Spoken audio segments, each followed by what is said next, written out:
আসসালামু আলাইকুম, সবাই কেমন আছো আপুরা? আলহামদুলিল্লাহ আমি ভালো আছি। আজকে আমি একটা ব্লাউজের কাপড় কাটিং করতে নিয়েছিলাম। এখন তো প্রায় ব্লাউজের অর্ডার নেওয়াই বন্ধ করে দিয়েছি। এখন বলবে যে কেন আপুরা, কেন ব্লাউজের অর্ডার নিচ্ছেন না? দেখো আপুরা, বর্তমানে কাপড়ের পানা এত কমে গেছে, যদি একটু বডি বেড়ে যায় তাহলে হাতা কমে যায়, মানে হাতা শর্ট হয়ে যায়। এখন অনেক কাস্টমার আছে যারা বডিটাও বেশি চাচ্ছে, হাতাটাও বেশি চাচ্ছে। তো কি করব, আমি না পেরে একদম অর্ডারই ছেড়ে দিচ্ছি। আমার আপু যারা তোমরা বাসায় কাজ করো তারা এই প্রবলেমটাই খুব ফেস করো, কারণ কাস্টমারকে কোনোভাবে বোঝাতে পারো না, কারণ কাস্টমার তো বোঝেই না যে আসলে কাপড়ের প্রবলেম, এটা আমাদের প্রবলেম না। ঠিক আছে, তো ব্লাউজের কাপড় এখন অবশ্যই আগে কি হতো, 12 গিরা দিয়ে ব্লাউজ হয়ে যেত, 14 গিরা দিয়ে হয়ে যেত, 16 গিরায় হয়ে যেত। এখন আমি দেখি যে 40 বডির উপরে 1.5 গজ কাপড় লেগে যায়, কিছু করার নাই। অর্থাৎ বডি বাড়লে হাতা ছোট হয়ে যাবে, হাতা বাড়লে বডি ছোট হয়ে যাবে। সো যেটা করতে হবে, আমি তোমাদের কাছে যেহেতু আমার কিছু অভিজ্ঞতা আছে, আমি আমার অভিজ্ঞতা থেকে একটা জিনিস শেয়ার করছি। সেটা হচ্ছে যে যখনই নিবা, যেমন এটা আমার একটা ওয়ার্ডারি কাজ, হ্যাঁ আমি একটা ওয়ার্ডার নিয়েছি।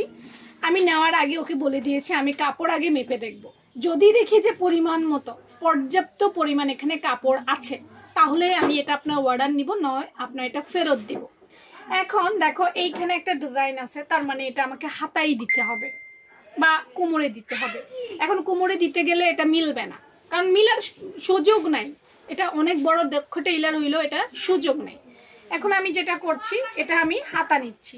তা আমি কি করলাম দেখো পুরা, আমি হাতাটা মেপে নিলাম যে আমি হাতাটা যতটুকু দিব ততটুকু হবে কিনা। এই পাশ থেকে মাপলাম, তাই না?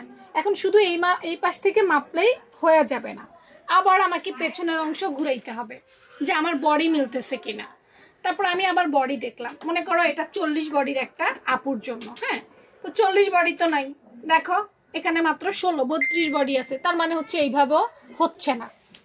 তাহলে আমি কি করলাম দেখো, আবার ঘুরিয়ে চিন্তা করলাম যে না, তাহলে আমি এখানে দেখি।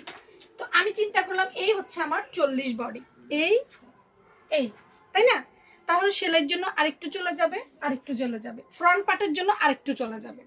টোটাল একটা 40 বডির জন্য আমার এইটুকু কাপড় চলে যাচ্ছে। তাহলে আমার হাতাটা টিকছে কতটুকু, বাকি এইটুকু আমার হাতা টিকছে। তো সর্বোপরি আমার মোটামুটি হাতাটাও টিকতেছে, সর্বোপরি আমার বডিটাও টিকতেছে। এখন আমি কনফার্ম হলাম যে না, আমি এই ব্লাউজ পিসটা নিয়ে কাজ করতে পারি। দেখো, ভাবিয়া করিও কাজ, করিয়া ভাবিও না। এখন আমি এটা যদি কেটে ফেলতাম, হ্যাঁ কোনোভাবে, তাহলে কিন্তু কি হতো, দেখা যায় কাপড় কম হতো অনেক। এটা আমিও করেছি এই ভুলটা। নতুন যারা দর্জি আছে, হ্যাঁ তারা শিখে, তারা কিন্তু এই ভুলটা করে ফেলে। তাই তোমাদের জন্য একটাই সতর্কবাণী, আগে মেপে নিবা। এভাবে বা এভাবে বা এভাবে ঘুরিয়ে আমার হাতা ঠিকঠাক হচ্ছে কিনা, আমার বডি ঠিকঠাক হচ্ছে কিনা। প্রয়োজনে তুমি ড্রয়িং করবা, কাপড়ে কাট কেচি লাগাবা না, ঠিক আছে?